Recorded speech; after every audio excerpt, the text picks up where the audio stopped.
ॐ अज्ञानतिमिरान्धस्य ज्ञानाञ्जनशलाकया चक्षुरुन्मिलितं येन तस्मै श्रीगुरवे नमः। गुरवे गौरचन्द्राय राधिकायै तदालये कृष्णाय कृष्णभक्ताय तद्भक्ताय नमो नमः। नमो विष्णुपादाय गुरुप्रेष्ठाय भूतले श्रीमद्भक्तिवेदान्त माधव इति नामिने साक्षात् गुरुसेवा मूर्तये शब्द ब्रह्मणि प्रतिष्ठितः पतितपावन चरित्राय नारायणाय प्रियो नमः। श्रीकृष्ण रूपाय सुमंगलाय श्री गुरुकृपा विभूषिताय भावोल्लास भावप्रदानाय नमामि तस्मै गुरुमाधवाय। वृन्दावनेश्वरि तवैव पदारविन्दम् प्रेमामृतैकमकरन्दरसौगपूर्णम् हृद्यर्पितं मधुपते स्मरतापमोग्रम् निर्वापयत परं शीतलमाश्रयामि। तवैवास्मि न जीवामि त्वया विना इति विज्ञाय देवी त्वं नय मां चरणान्तिके। श्री कृष्ण चैतन्य प्रभो नित्यानंद श्री अद्वैत गदाधर शिवसदि गौरभक्त वृंद। हरे कृष्ण कृष्ण कृष्ण हरे हरे, हरे राम राम राम हरे हरे। हरे कृष्णा। सर्वप्रथम मैं अपने गुरुपाद पद्म ओम विष्णुपाद अष्टोत्तर शत श्री श्रीमद् भक्तिवेदांत माधव गोस्वामी महाराज के चरण कमलों में अनंत कोटि दंडवत प्रणाम ज्ञापन करता हूँ। श्री कृष्ण करणामृतम ग्रंथ में बिलमंगल ठाकुर भगवान के मुख के दर्शन के लिए, नेत्रों के दर्शन के लिए अत्यंत उत्सुक हैं, अत्यंत आतुर हैं। 45वें श्लोक में हमने श्रवण किया कि किस प्रकार भगवान के प्रति प्रार्थना ज्ञापन कर रहे हैं, विज्ञप्ति कर रहे हैं कि आप अपने नयनारविंद से मुझे कब देखेंगे। आप अत्यंत करुणा के सागर हैं और अद्भुत आपके जो चंचल नेत्र हैं, रस से भरे हुए, उसके अंदर जो है लीलाएं समाई हुई हैं, भाव, अनेक प्रकार के भाव के कारण जो आपके नेत्र चंचल हो रहे हैं, ऐसे चंचल नेत्र से आप कब मेरी ओर दृष्टिपात करेंगे।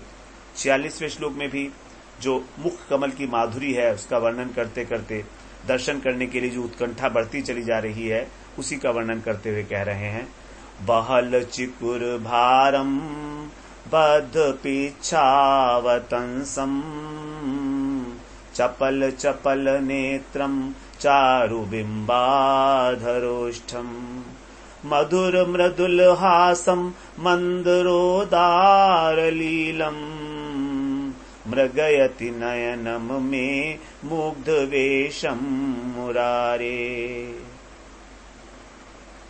मृगयति नयनम में मुग्ध वेशम मुरारे, अर्थात हे मुरारी, आपका जो मुग्ध वेश है उसको मेरे नयन ढूंढ रहे हैं। मृगयति माने उसको ढूंढ रहे हैं, मेरी दृष्टि उस मनोहर वेश को खोज रही है। तो पद्यानुवाद, मेरे पिच से सदा अलंकृत कोमल केश कलाप सघन अधर मनोहर बिंबा फल से अतिशय चंचल चारु नयन। मयूर पिछ से सदा अलंकृत, मेरे बोल गया था, मयूर पिछ से सदा अलंकृत कोमल केश कलाप सघन अधर मनोहर बिंबा फल से अतिशय चंचल चारु नयन। मंदर सी उदार लीलाएं मधुर मृदुल मुस्कान हरे तेरे मुग्ध वेश को मेरे नैन खोजते चाह भरे। आपका जो मनोहर मुग्ध वेश है मेरे नैन उसको खोज रहे हैं। कैसे? चाह भरे, अत्यंत चाह भरी हुई है। भगवान का जो स्वरूप है जो उसको वर्णन कर रहे हैं, मुग्ध वेश कैसा है।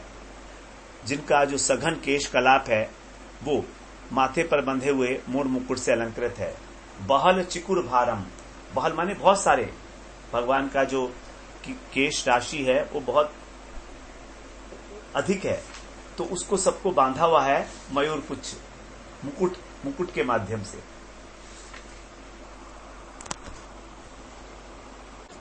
यहां पर भारम का शब्द जो है, भारम अर्थ का मतलब है कि जो उनके अनेक प्रकार के फूल वगैरह लगे हैं, तो फूलों की लेड़ियां लगी हुई हैं बालों के अंदर, तो इसलिए वो सारी की सारी बंधी हुई हैं पिच्छावतंसम। जो शिखी पुच्छ है, मयूर का पुच्छ है, मयूर के पंख हैं, उसे सुशोभित है। चपल चपल नेत्रम, 2 बार आया चपल, अर्थात आपके अत्यधिक चपल नेत्र जो है अतिशय चंचल हैं। अनेक बार इस प्रकार देखिए, भगवान का जो स्वरूप है बार बार वही है, शब्दों का ही सिर्फ हेर फेर है इधर उधर। तो आपने मोर पिच्छ धारण किया हुआ है, केश कलाप में आपके चंचल नेत्र हैं। चारु बिंबाधरोष्ठम, और आपका जो होठ है वो बिंब फल की भांति अत्यंत शोभायमान है, चारु है, मनोहर है, बिंब फल के सदृश। इससे पहले कहा था अरुणाति अरुण, सबसे अरुण, अतिशय अरुण है आपके रंग जो है। यहाँ पर कह दिया बिंब फल की भांति है, एक ही बात है। मधुर मृदुल हासम, और उसके ऊपर जो है मुस्कुराहट विद्यमान है। कैसी है? वो अत्यंत मधुर है और अत्यंत मृदुल है। और मंदरोदार लीलम, और आपकी जो लीलाएं हैं वो मंदराचल पर्वत की तरह उदार है। जैसे मंदराचल पर्वत से समुद्र मंथन हुआ था तो उसमें से रत्न निकले थे, उसी प्रकार से जो आपकी लीलाओं का मंथन करता है, उन लीलाओं में खो जाता है, उसको कृष्ण प्रेम रूपी जो है रत्न मिलता है, तो इसलिए उदार है। यदि मंदराचल पर्वत नहीं होता तो समुद्र में से रत्न नहीं निकल पाते। ये मंदराचल पर्वत की उदारता थी। उसी प्रकार से आपकी जो लीलाएं हैं ये उनकी उदारता है कि उनका मंथन करने से, उनका गान करने से, उनका स्मरण करने से कृष्ण प्रेम हृदय के अंदर जागृत हो जाता है, जो महारत्न की भांति है। इसलिए कहा मंदरोदार लीलम मृगयति नयनम में मुग्ध वेशम मुरारे। मेरे जो नेत्र हैं आपके इस प्रकार के मनोहर वेश को, मुग्ध वेश को जो है ढूंढते फिर रहे हैं। तो नेत्र जो है अत्यंत व्याकुल हैं, आपको देख रहे हैं इधर उधर कहीं कहीं करके, चपल नेत्र हैं। तो यहां पर जो है मुरारी का जो मनोहर वेश है उसको मेरे नयन खोज रहे हैं। मुरारी का अर्थ बताया गया है जो घेरता है किसी चीज को। मूर का मतलब है घेरना, अनेक अर्थ है मूर के, तो यहां पर मूर का अर्थ बता रहे घेरना, अर्थात जो घेर लेता है। अर्थात कृष्ण के दर्शन के अंदर जो बाधक तत्व हैं वो क्या क्या है? लज्जा और भय। गोपियों के हृदय में तो लज्जा भी है और भय भी है, तो लज्जा और भय जो है वो कृष्ण के दर्शन नहीं करने देती, उनको घेरे रहती है। अब ये जो मुरारी हैं ये इस लज्जा और भय के अरी हैं, शत्रु हैं। अर्थात ये लज्जा और भय रूपी जो मुर हैं इनके शत्रु श्री कृष्ण। अर्थात जैसे ही श्री कृष्ण का दर्शन करती हैं अथवा वेणुनाथ का श्रवण करती हैं तो इसका एक बार भी अनुभव होने पर जो लज्जा और भय इत्यादि जो जंजीरें घेरे हुए हैं, जो उनको दर्शन नहीं करने देती, वो खुल जाती हैं, वो नष्ट हो जाती हैं। इस प्रकार से वो गोपियां भी अपने लज्जा और भय को त्याग कर आपके दर्शन कर पाती हैं, इसलिए आप मुरारी हैं। ये तो जो है उनका गोपियों के लिए ये वाला अर्थ बताया गया है। तो मेरे जो नेत्र हैं वो इस मुरारी के दर्शन अन्वेषण कर रहे हैं। मृगयति माने होता है अन्वेषण करना कि कहां गई हुई है। अन्वेषण उसी बात का किया जाता है जहां कोई छुपी हुई वस्तु होती है। तो आपकी जो मधुर मूर्ति है वो यहीं कहीं है, वास्तव में तो हृदय में ही हृदय भगवान विराजमान है, उसी को ढूंढ रहे हैं हम। जैसे एक मृग होता है वो अपनी कस्तूरी को ढूंढता फिरता है, इसलिए मृगयति शब्द जो बना है वहीं से, क्योंकि मृग जो है कस्तूरी उसके नाभि में छिपी होती है और ढूंढता फिरता है। उसी प्रकार से हम भी भगवान को ढूंढते फिर रहे हैं, लेकिन वो तो हमारे हृदय में ही अवस्थित है। तो इस आशा से कृष्ण जो है उसको साक्षात दर्शन करने की आशा से इधर उधर ढूंढ रहे हैं, नेत्रों को फाड़ फाड़ कर देख रहे हैं, कदाचित कहीं ना कहीं उनकी जो है दर्शन हो जाए। गिरिवर पुरवी थिन सबे रयो निहारी निहारी, को कहूं नहीं पाइए वामुख को उनिहारी। वामुख की आशा लगी तजी आस सब लोग, अब श्वासा हो जाएगी जो न बने संजोग। जिसने जहां जहां कहा मैंने आपको वहां वहां ढूंढा। निहारते, कहीं किसी ने कहा गोवर्धन पर देखी जाकर, किसी ने कहा कि यमुना पुलिन पर देखिए, किसी ने कहा कि ब्रज की बीथियों में ढूंढिए, गलियों में, लेकिन आप नहीं मिले।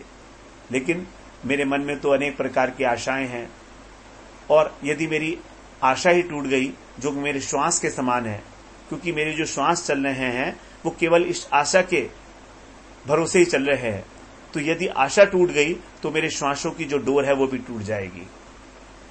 इस प्रकार अत्यंत आतुरता को यहां पर व्यक्त किया गया है। तो मेरे नेत्र उस परम मनोहर मुरारी स्वरूप को खोज रहे हैं जो सर्वांग भूषण से भूषित है। आपका जो अंग अंग है, जहां पर जो भूषण भी, उनकी शोभा भी जो है वो फीकी पड़ जाती है। आपकी मृदु मुस्कान हृदय के अंदर रस घोलती है, और आपकी जो लीलाएं हैं उस रस की वर्षा करके प्रेम प्रदान करती हैं। कहते हैं, मेरे नैना खोजत डोले, मेरे जो नैन है आपको खोज रहे हैं।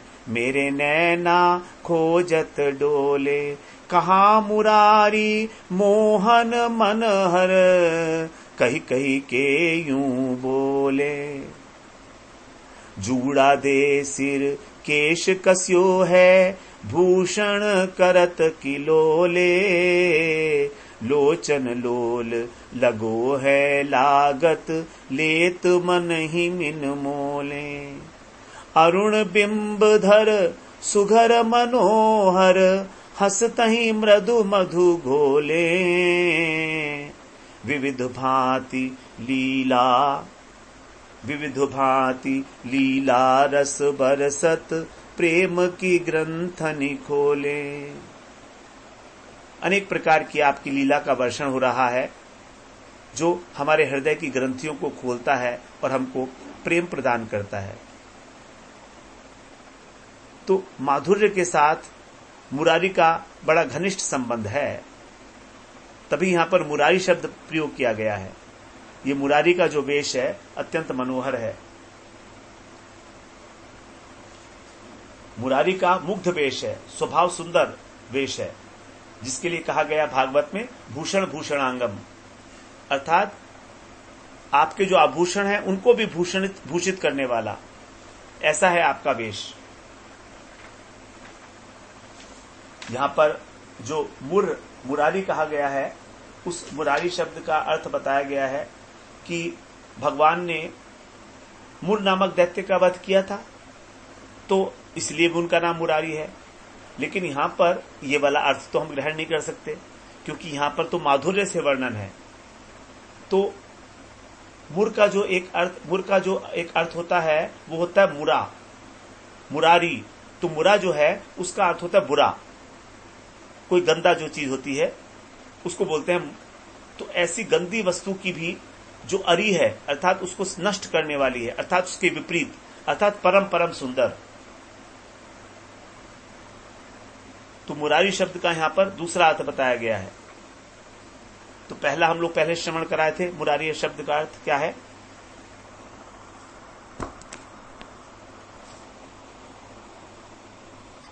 जो गोपियों की लज्जा इत्यादि को नष्ट करने वाला है वो मुरारी, और यहां पर जो परम सुंदर है वो भी मुरारी है।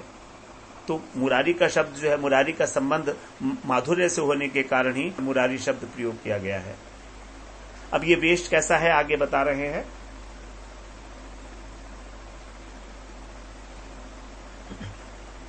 जिसके जो सुचिक्कण श्याम घन सुकुंचित केश पाश हैं, उसका जूड़ा, उसको जूड़े को बांधे। बहल चिकुर भारम, चिकुर का मतलब होता है जो चिकने हैं बाल आपके, ऐसे बहल माने बहुत अधिक, उन सभी को केश पाशों को जूड़े के रूप में बांधा हुआ है, और उसके अंदर मोर पंख का जो है चूड़ा लगा हुआ है। बद्ध पिच्छावतंसम, यही जो है मोर पिच्छ गोपियों को अत्यंत आकर्षित करता है। भगवान का जो वृंदावन का स्वरूप है उसी के अंदर मयूर पिच्छ। तो जहां भी भगवान के माधुर्य का वर्णन होगा, सौंदर्य का, वहां पर मयूर पिच्छ की बात जरूर की जाएगी। जब भगवान के ऐश्वर्य परक भक्त भगवान की सुंदरता का वर्णन करते हैं तो वहां पर मयूर पिच्छ नहीं होता। ब्रह्मा जी ने स्तुति की, वहां पर मयूर पिच्छ का कोई मेंशन नहीं है। लेकिन गोपियों ने जो स्तुति की, यज्ञ पत्नियों ने जो स्तुति की, वहां पर भगवान ने मयूर पिच्छ धारण किया हुआ है। गजेंद्र की स्तुति में, ध्रुव जी की स्तुति में कहीं मयूर पिच्छ नहीं है। भगवान के किसी भी स्वरूप में, यहां तक कि जो द्वारकानाथ मथुरानाथ हैं वो भी मयूर पिच्छ धारण नहीं करते। ये तो केवल किशोर कृष्ण ही धारण करते हैं, जो गोपियों के कृष्ण हैं। और उसके ऊपर से क्या है, आपके नेत्रों का स्वभाव कैसा है, चंचल चपल।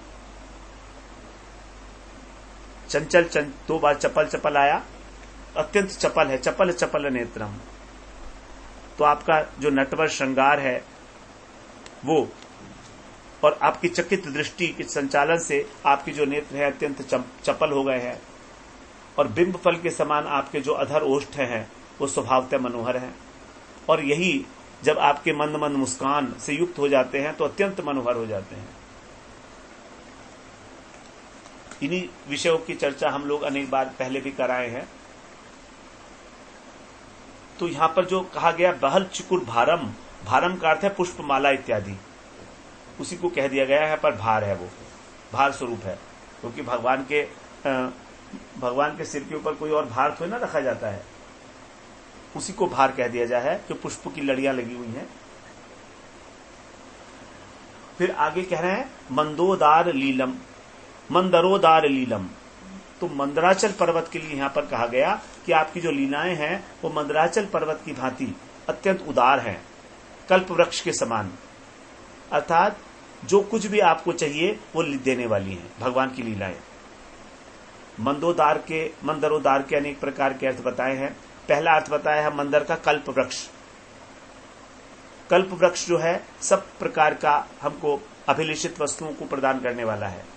इसी प्रकार से भगवान की लीलाएं जो परम उदार हैं, जिनके स्मरण मात्र से ही हमारा हृदय शुद्ध हो जाता है, जैसे भगवान उसी प्रकार भगवान का नाम, उसी प्रकार भगवान का रूप, भगवान के गुण और भगवान की लीलाएं। तो जब भगवान की लीलाएं के ऊपर चिंतन किया जाता है तो हमारा हृदय शोधन होता है और हमारे हृदय के अंदर प्रेम की उत्पत्ति होती है। अनेक प्रकार के रस, उदार का मतलब है रस प्रदान करने वाली, वीर्यवती कथाएं भगवान की, जो हमारे कानों के लिए और हृदय के लिए अत्यंत मनोहर हैं, ऐसी लीलाएं। दूसरा अर्थ बताया है मंदर का मंदराचल पर्वत। मंदराचल पर्वत के जैसे समुद्र मंथन के लिए देवताओं ने और राक्षसों ने, दानवों ने मंदराचल का उपयोग किया और उसको मंथन करके फिर उनकी जो अभिलषित वस्तु थी अमृत, उसको प्राप्त किया। उसी प्रकार जो भगवान के भक्त हैं अथवा जो गोपियां हैं, वो श्री कृष्ण उन्हीं के लिए अपनी अनेक अनेक प्रकार की मनोहर लीलाओं का विस्तार करते हैं। मद भक्त विनोदार्थम करोमि विविध क्रिया। भगवान के अवतरण का यही एक कारण है। अनुग्रहाय भूतानाम मानुषम देहमास्थित भजते तादृशी क्रीड़ा या श्रुत्वा तत्परो भवेत। भागवत में आया कि भगवान इस प्रकार की लीलाएं क्यों करते हैं, ये रास लीला इत्यादि, क्योंकि अत्यंत मनोहर हैं। भक्तों के ऊपर करुणा करने के लिए कि भक्त जब इनका गायन करेंगे, इनका मनन करेंगे, इनका चिंतन करेंगे, तब वो भगवान के प्रति आकर्षित हो जाएंगे और फिर भगवान के परायण हो जाएंगे। तो अपने मन को बड़े आसानी के साथ भगवान में लगाने का एक ही साधन है भगवान की लीलाओं का चिंतन। जब हम चिंतन करते हैं तो उनकी उदारता, उनकी भगवान की करुणा, ये सब भगवान के जो गुण है, भक्त वत्सलता, प्रेम के किस प्रकार वशीभूत हो जाते हैं भगवान, ये सारी चीजों का ज्ञान होता है। भगवान का स्वभाव पता लगता है और तभी व्यक्ति जो है भगवान की महिमा से अवगत होकर और भगवान का भजन कर सकता है। उसकी श्रद्धा दृढ़ होती चली जाती है कि देखो तो कैसे अखिल कोटि ब्रह्मांड नायक होकर अपने भक्तों के लिए उनके पीछे पीछे घूमते हैं। शिव जी ने कहा पार्वती जी से, उमा राम सुभाव जेहि जाना, ताहि भजन बिनु भाव न आना। कोई भाव नहीं आता भक्तों को, क्योंकि वो जानते हैं कि राम का क्या स्वभाव है, वो कितने करुणा वरुणालय हैं। इसलिए लीलाओं का चिंतन करना आवश्यक है भगवान का, उनको श्रवण करना, उनका वर्णन करना, उनका चिंतन करना। तो जब हमारा मन लग जाता है भगवान के लीला श्रवण में, तो भगवत परायणता हो जाती है और आसानी से, कोई प्रयास थोड़ी ना करना पड़ता है। ये जो भगवान की लीलाएं हैं इसी प्रकार से अत्यंत उदार हैं, मंदराचल की तरह। क्योंकि मंदराचल पर्वत नहीं होता तो अमृत की प्राप्ति नहीं होती, उसी प्रकार इन लीलाओं का चिंतन करके हमको प्रेमामृत की प्राप्ति होती है। तीसरा अर्थ बताए कि जैसे मंदराचल के द्वारा क्षीर सागर का मंथन किया गया, तो मंथन किया गया तो रत्न उसमें से निकले, उसी प्रकार भगवान की जो लीलाएं हैं उनका मंथन करने से जो गोपियां हैं उनका धर्म, धैर्य, लज्जा, शील, भय, ये जितने प्रकार के उनके हृदय के अंदर रत्न छिपे में हैं उन सब का भगवान हरण कर लेते हैं और उनका जो हृदय रूपी समुद्र है उसके अंदर क्षोभ उत्पन्न हो जाता है। ये तीसरा अर्थ बताया गया। भगवान, क्योंकि जो स्त्री हैं, गोपियां हैं, उनका धन क्या है? उनका धन यही है, लज्जा, धर्म, शील, धैर्य, यही उनका धर्म है। और इस प्रकार भगवान की लीलाओं का गान करके ये जितने प्रकार के रत्न हैं ये सब बाहर निकल आते हैं, भगवान इनका हरण कर लेते हैं और उनके हृदय को विक्षुब्ध कर देते हैं और वो भगवान से मिलन के लिए धावित होती हैं। इस प्रकार मंदरोदार लीला, भगवान की लीलाओं को हमेशा कहा गया उदार, उदार शिरोमणि है भगवान की लीलाएं। तो उदार का यही अर्थ होता है। उदार का सामान्य अर्थ होता है कि जो जिसके पास जितना कुछ है वो उससे भी अधिक देने के लिए प्रयास करे, वो उसको कहेंगे उदार, अपना हृदय तक निकाल कर दे, ऐसा उदार शिरोमणि है भगवान। तो अपने भक्तों के लिए भगवान हमेशा तैयार रहते हैं उनकी सेवा करने के लिए, कहीं किसी प्रकार का उनको कोई कष्ट ना हो। भगवान ने कहा है कि जो मेरे भक्त होते हैं, मेरे परायण होते हैं, उनके लिए उन्हें किसी प्रकार की चिंता करने की जरूरत नहीं है। योग क्षेमम महाम्यहम, उनका योग क्षेम मैं स्वयं वहन करता हूं। अथवा भगवान ने जो 33 करोड़ देवी देवता लगाए हुए हैं वो सब ध्यान रखते हैं कि इसको किसी प्रकार का कष्ट ना हो, इसके माता पिता इत्यादि जितना परिवार है उनको किसी प्रकार का कोई कष्ट ना हो, क्योंकि ये तो मेरे परायण हो गया है, ये तो उनका ध्यान रख नहीं सकता है। तो भगवान अलक्षित रूप से और सब प्रकार से उसका योग क्षेम वहन करते हैं। अब इसी का लीला परक अर्थ जो है हम लोग श्रवण कर लेते हैं एक बार। कृष्णदास कविराज गोस्वामी बताते हैं कि राधा रानी जो हैं पुनः मूर्छित हो गईं, ऐसा कहते कहते कि वो कब मुझे अपने नेत्रों के द्वारा देखेंगे। उनके जो नेत्र हैं अत्यंत रस से भरे हुए हैं, लीलाओं से भरे हुए हैं, अद्भुत नेत्र हैं, तो कब इस प्रकार वो मुझे देखेंगे। कहते कहते वो पुनः मूर्छित हो गईं। जो उनकी सखिया थी उनके साथ, वो सखियां उनको सांत्वना दे रही हैं और सखिया कहती है, राधे उठो उठो, देखो ये कृष्ण आने वाले हैं, आ गए हैं। अब इनकी बात सुनकर राधा जी चारों ओर उठकर देखती हैं और कृष्ण को कहीं देख नहीं पाई। तो उनके सामने जो प्रलाप किया राधा रानी ने उसी का यहां पर अनुवाद है। वो जोर से कहती हैं, कहां है मुरारी, हे सखियों कहां गए मुरारी। मेरे नयन चारों ओर उनके परम सुंदर उस मनोहर वेश को देख रहे, ढूंढ रहे हैं। मृगयति, मेरे नयन चारों ओर उनके उस मनोहर वेश को, मुग्ध वेश को ढूंढ रहे हैं। अत्यंत सुंदर जो उनका परम सुंदर वेश है, लेकिन वे तो मुझे कहीं पर भी नयन गोचर नहीं हो पा रहे हैं। अगर वो आए हैं सखियों तो कहां चले गए, मुझे उनके दर्शन कराओ। क्योंकि वो कैसे हैं, वो भूषण को भी भूषित करने वाले, आभूषणों को भी भूषित करने वाले हैं। उनके चंचल चपल नयन, यहां पर जो चपल शब्द है उसका एक अर्थ जो है मत्स्य भी होता है, मछली, अर्थात मछली से भी अधिक चंचल। मछलियां कभी एक स्थान पर स्थिर नहीं होती, भागती रहती हैं इधर उधर। बहुत कम ही ऐसा देखेंगे। तो उस जो है मछलियों की तरीके से उनके नेत्र जो है अत्यंत चंचल हैं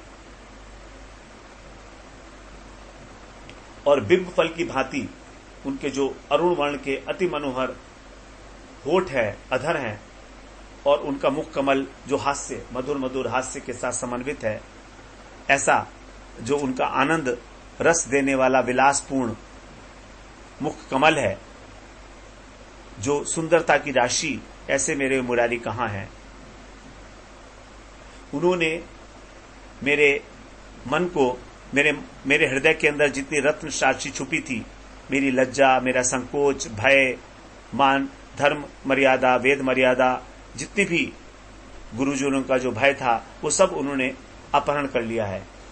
और उस अपहरण करने का कारण बता रहे हैं मंदरोदार लीलम, अर्थात जैसे मंदराचल पर्वत ने क्षीर सागर को संक्षुब्ध करके और उसमें से रतन निकाले थे, उसी प्रकार कृष्ण ने मेरे हृदय को शोभित करके धैर्य इत्यादि जो मेरे गुण थे, उन सबको, रत्नों को निकाल लिया है। तो भगवान के दर्शन करने मात्र से ही गोपियां जो हैं, उनका जो धैर्य था वो टूट जाता था। वो बड़ी बड़ी अपनी धैर्य की दीवारें, बड़ी बड़ी दीवारें बनाकर जो है रखती थी अपने पास, लेकिन भगवान का वेणुनाद सुनकर अथवा उनका एक कटाक्ष से उनका दर्शन करके उनका जो धैर्य का बांध था वो टूट जाता था एक क्षण के अंदर। इसीलिए अब स्वामिनी प्रार्थना कर रही हैं, अब विलंब मत करो, अब मुझसे और सहन नहीं किया जा रहा है, मेरा एक एक पल कल्प के समान व्यतीत हो रहा है, शीघ्र ही अब मुझे उस मुखारविंद के दर्शन कराओ। यहां पर राधा रानी जो है अत्यंत जो है धैर्य हारा हैं, श्याम सुंदर के प्रति निवेदन कर रही हैं इस प्रकार से कि कृष्ण विग्रह को देखने के लिए मेरे जो नयन है वो उस रूप को हर जगह पर खोज रहे हैं। मृगयति नयनम में मुग्ध वेशम मुरारे।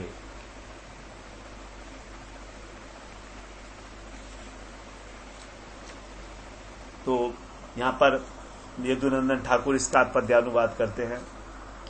सखी हे मुरारीर मोहन वेश, दर्शन लागिया मोर अन्वेषय दीठी जोर, तत्काल दिखाओ नागरेश। घन स्निग्ध केश भार, पिछ अवतंस आर, नवांबुध जेनो इंद्रधानु। चंचल नयन घोर, अति दीर्घ श्रुति कोर, शफरी मिनेर गति जानु। ताते होष्ठ बिंबाधर, मृदु हास्य मधु चोर, गांभीर्य शोभक लीला गणे। मंदर पर्वत जिनो, स्निग्ध सिंधु सुमंथन, करिया हरिला रत्न धाने। गंभीर हृदय गंभीर तेनो, मथये अमारे जेनो। कृष्ण लीला वेश सुमंदर, धैर्य रत्न हरि लय। सुनु सुनु सखी आए, दर्शाओ देखी से सुंदर। सखी कहे आइला हरि, तोरे परिहास करी।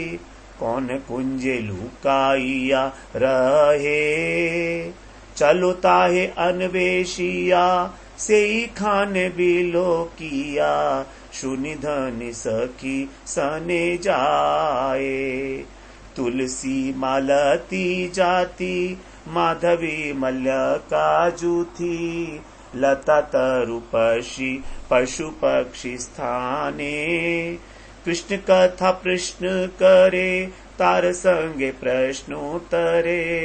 प्रलापिया करे निर्धारणे। राधा रानी सखियों के साथ सभी तुलसी, मालती, माधवी, मल्लिका, जूथी, लताओं से, पशुओं से सबसे पूछ रही हैं, कृष्ण कथा रूपी प्रश्न कर रही हैं, प्रश्नोत्तर हो रहे हैं और इस प्रकार से प्रलाप कर रही हैं। सखियां कहती हैं कि हे सखी देखो आ गए हैं, किसी कुंज में छिपे हुए हैं, चलो हम लोग जाकर उनका अन्वेषण करते हैं और वहीं पर जाकर उनको देखेंगे। सही खाने वे लोग किया। इस प्रकार सखियों के साथ कुंज कुंज में उनका अन्वेषण कर रही हैं। जब राधा रानी का धैर्य रूपी रत्न को भगवान ने हर लिया तब और उन्होंने भगवान की परम सुंदर वेश को दर्शन कराने के लिए सखियों से कहा, तब इस प्रकार से वो सब अन्वेषण करती हुई उनको जो है ढूंढ रही हैं, अन्वेषण कर रही हैं। तो जो राधा रानी के जो नयन है वो निरंतर मुरारी के उस मनोहर वेश को खोजते हुए घूम रहे हैं। वो कहती हैं कि इसमें मेरा क्या दोष, आप बताओ तो, वो है ही ऐसे सुंदर। जो उनका घना केशपाश है वो मयूर पुच्छ के जूड़ों में बंधा हुआ है और अपने नयन से, चंचल चंचल नयन और उनके हास्य की शोभा, इसका क्या वर्णन किया जाए। नयनों से हृदय मेरा शुभित हो रहा है और मंदर पर्वत की भांति जिनकी लीलाएं हैं वो मेरे हृदय को और अधिक शुभित करके, जैसे मंदराचल से अमृत निकाला गया था, उसी प्रकार से कृष्ण के मनोहर वेश ने मेरे नेत्रों में, मेरे हृदय के अंदर जो धैर्य इत्यादि संपदा थी उसको हर लिया है। इस प्रकार से इस पद का जो है हम लोगों ने श्रवण किया 46वें श्लोक का।